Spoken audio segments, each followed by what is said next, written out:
tower is prominent on the other side of the Golden Horn. You cross the Galata Bridge on the left to get there.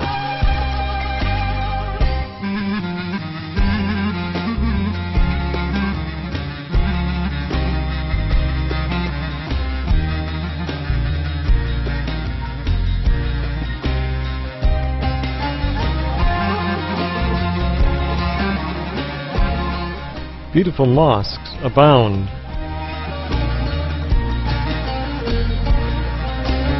The mosque on the right, with the tower covered in scaffolding, is the Sulaymaniyeh, and we couldn't even get inside because of all the reconstruction that was going on.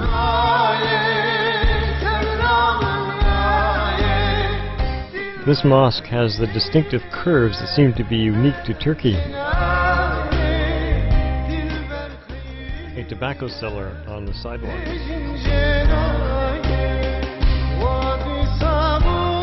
This was an ancient tower with no name or designation on the edge of a parking lot near the Blue Mosque. This is the train station, and is where the famed Orient Express ended its run from Paris.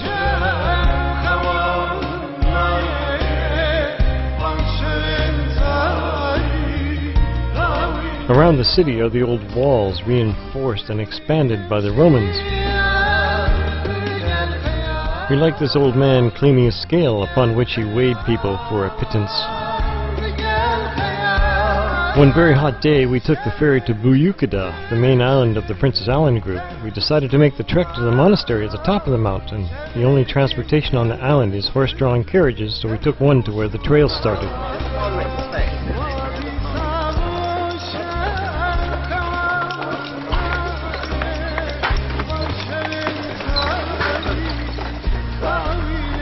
At the beginning of the trail, we found things to buy and carry up there, with the promise that if you did, you would get what you wished for.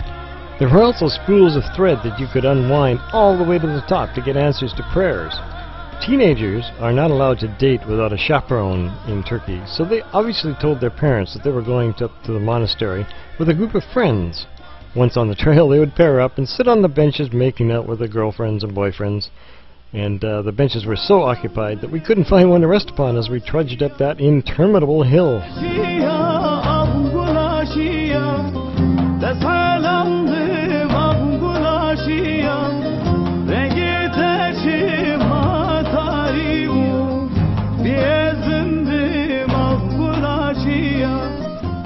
We finally reached the top, where there were overpriced refreshments available. We had Turkish tea, naturally, and enjoyed the view.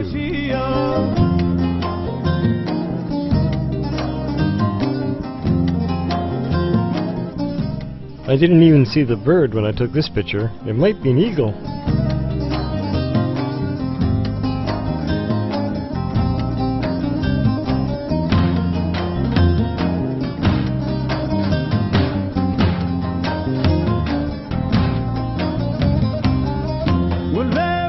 We shared a carriage back to town with a couple of girls from England and arrived in the holding area for the carriages next to the ferry terminal.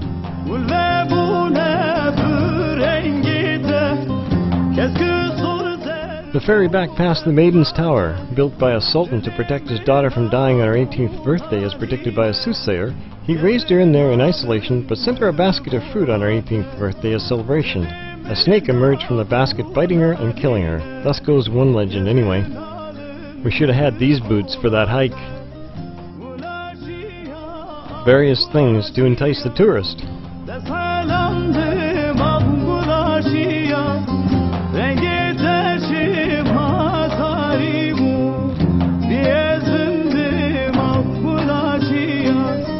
Enamel work is very popular, especially for inexpensive jewelry.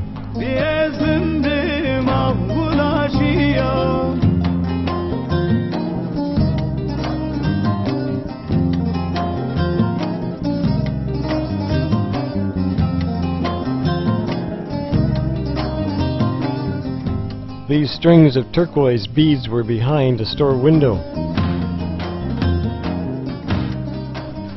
A plane and a bus took us to Kaş on the Mediterranean coast of Turkey. It's built on a steep hill overlooking a harbor, and from there you can take a day trip to the Greek island of Nice to renew your 90-day Turkish visa upon your return. is the view from the rooftop breakfast area of our pension. About a 5-minute walk from the pension is an old Roman amphitheater with good views of the Mediterranean.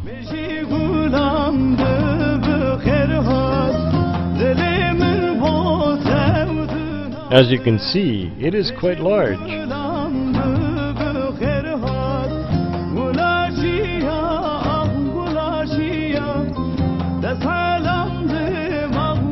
This woman seemed to be watching over the place and kept an eye on all the visitors.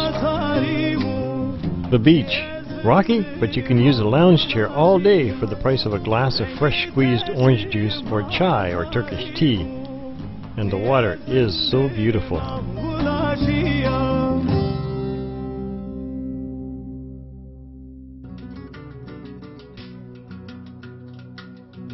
One day we returned to the room to find the maid had scattered our bed with flower petals. It was such a romantic touch. The restaurants often made their own bread to order. You ordered food, they made the bread. Notice the glass of chai.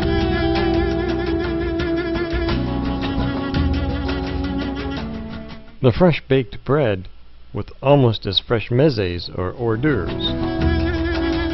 I had a baked vegetarian dish. Sandra had some great fish. We came across this art store with a strange cat guarding the place. This grapevine climbed up 5 floors to create the awning on the rooftop. It is cool to sit under, even in the heat of the day. The harbor is full of boats waiting to take you fishing, snorkeling, or exploring the caves along the coast. There is even an ancient city now underwater due to an earthquake long ago. The woodwork is beautiful on these boats.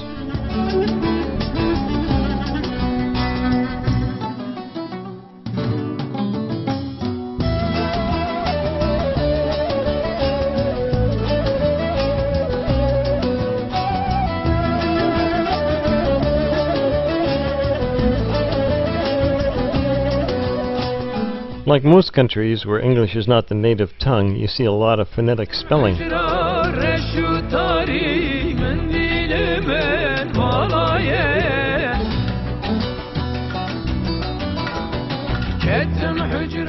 This is a typical old wooden house. They all used to be made this way. The light in Kosh is very happy, healing light. It makes one feel uplifted. The Lycian tombs were carved into the soft rock of the cliffs in many places above the town. The Lycians existed in the days of the ancient Greeks and established the first democratic government. We thought this tomb was a goat shed.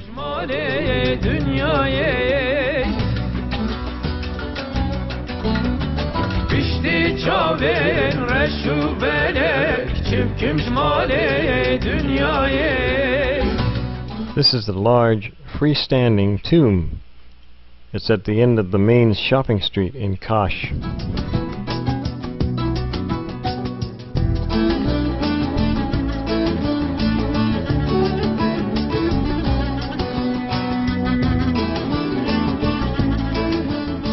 The hills above the town have a wonderful color.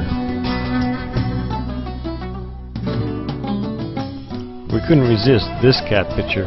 It's the same color as everything around it. The streets are often covered with flowering vines and trees. This is outside of a jazz club.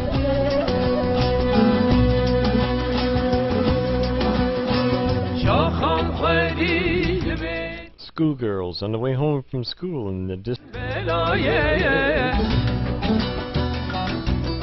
More shopping.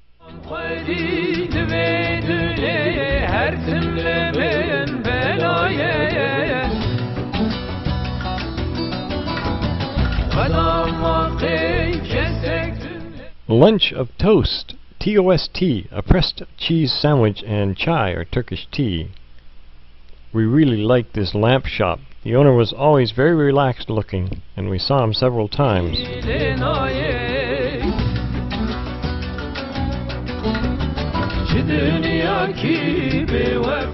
And of course, we enjoyed wandering around the old sections of town.